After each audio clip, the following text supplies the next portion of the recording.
Elon Musk's brain implant company Neuralink has revealed new results from their first ever human trials. We know that Neuralink's first human test subject has already accomplished something never seen before in the world of brain-computer interface, but the company has also run into at least one unexpected problem that needs to be overcome. Arbaugh became the first human being to be implanted with a Neuralink N1 brain chip. The surgical procedure was conducted at the Barrow Neurological Institute in Phoenix, Arizona, which is the world's largest treatment and research hospital for neurological diseases. In those 100 days, Noland has already accomplished some unprecedented feats. During his first ever research session with Neuralink, Noland was able to set a new world record for human BCI cursor control. That was day one. During weekdays, Noland spends up to 8 hours a day contributing to Neuralink research sessions. On weekends, his personal and recreational use of the implant can exceed up to 10 hours per day. He's been able to reach up to 69 hours per week of brain-computer interface with the N1 chip. The standard for measuring speed and accuracy of cursor control is bits per second, or BPS, and that's what Neuralink is calculating during these grid tests, where you see the cursor moving around and clicking on different boxes. On day one, Noland set a new world record of 4.6 BPS. 3 months later, Noland is already achieving 8 BPS and is quickly approaching the same speed and accuracy of an able-bodied person using a mouse with their hand, which is 10 BPS, so he's close. The Neuralink telepathy software is able to distinguish between left and right clicks and allow for movement of the cursor that is precise enough to click on the smallest icons and buttons of a laptop screen. The real-world result of this technology is that Noland is able to use his thoughts alone to complete tasks that previously required his mouth stick, literally a stick that he holds in his mouth and uses to interact with a device. After 8 years of living with full-body paralysis, Noland had become very proficient with using this physical control in his daily life.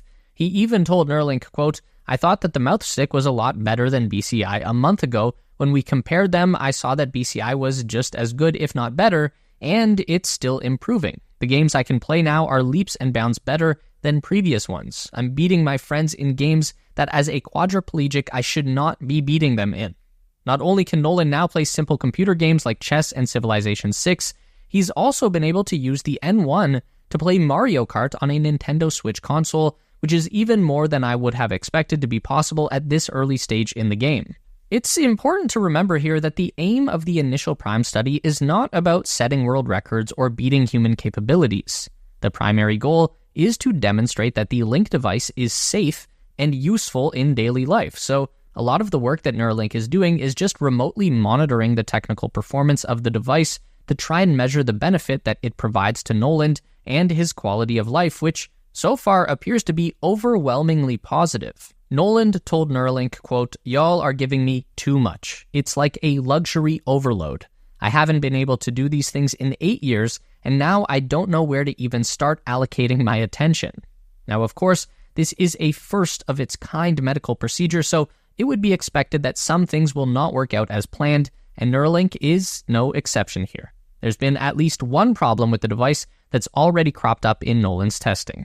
So what we know is that in the weeks following the surgery, a number of the electrode threads that were implanted into Noland's brain tissue started to retract, essentially cutting off some of the communication between the brain and the implant. During the surgical procedure, Neuralink's R1 robot was used to insert 64 threads into the outer layer of the brain, the cerebral cortex, and specifically, this is targeted into the motor cortex region of the brain, penetrating just a few millimeters deep into the tissue. Each thread is thinner than a human hair and carries 16 electrode sensors, giving the Link device a total of over 1,000 connection points into the neural network of Noland's brain. From here, the electrodes can detect bioelectric pulses created by neuron activation within the cortex layer. The Link device uses signals collected by the threads to create a digital representation of the brain activity that can be transmitted via Bluetooth into a nearby computer device. So when the threads retracted from the brain, that decreased the number of electrode interfaces between the Link implant and the motor cortex. So losing one thread would be a 1.5% reduction in electrode count, losing just 3 threads would be nearly a 5% reduction in brain connection. We can see the effect of this in Neuralink's own data charts. Starting late in February, the performance of the BCI started to drop off. We can see that Nolan goes from 8 BPS down to 5, then 4, and as low as 3 BPS by mid-March. But then the number recovers again quickly. Nolan bounces back to 6 BPS by around the same time period that Neuralink released the first live stream he was featured in on March 20th, where we saw Nolan able to play chess on the stream with his mind.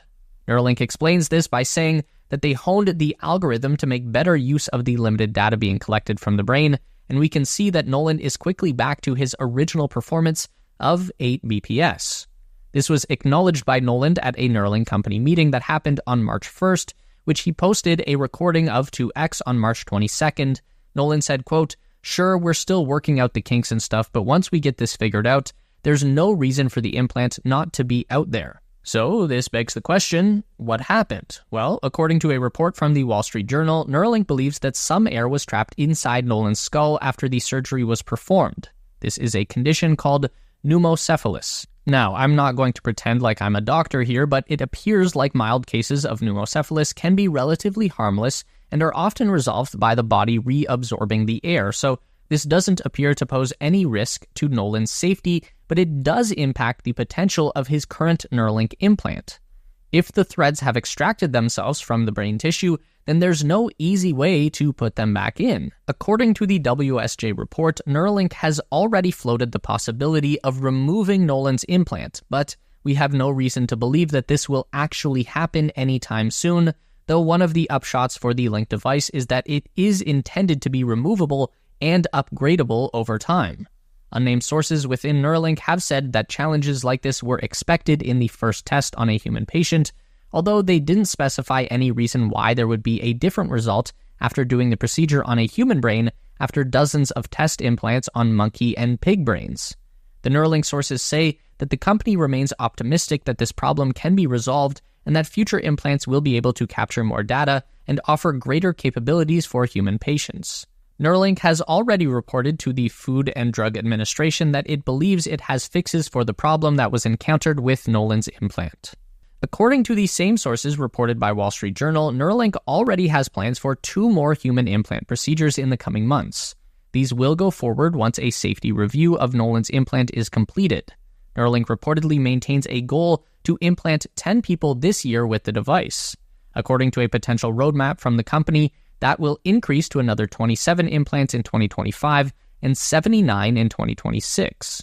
In 2021, Neuralink performed a total of 155 surgeries on sheep, pigs, and monkeys. In 2022, that number grew to 294 total surgeries. So it's expected that the first human trial will take up to 6 years for Neuralink to complete and verify their findings. The primary study period will take place over the first 18 months after the device has been implanted. Patients will check in with a medical team every 2 months to monitor progress and ensure the Neuralink device continues to work as intended. In the meantime, make sure you follow Nolan on X at ModdedQuad. He's started doing live stream demonstrations of his Neuralink abilities, and it's pretty fascinating to watch this all progress in real time.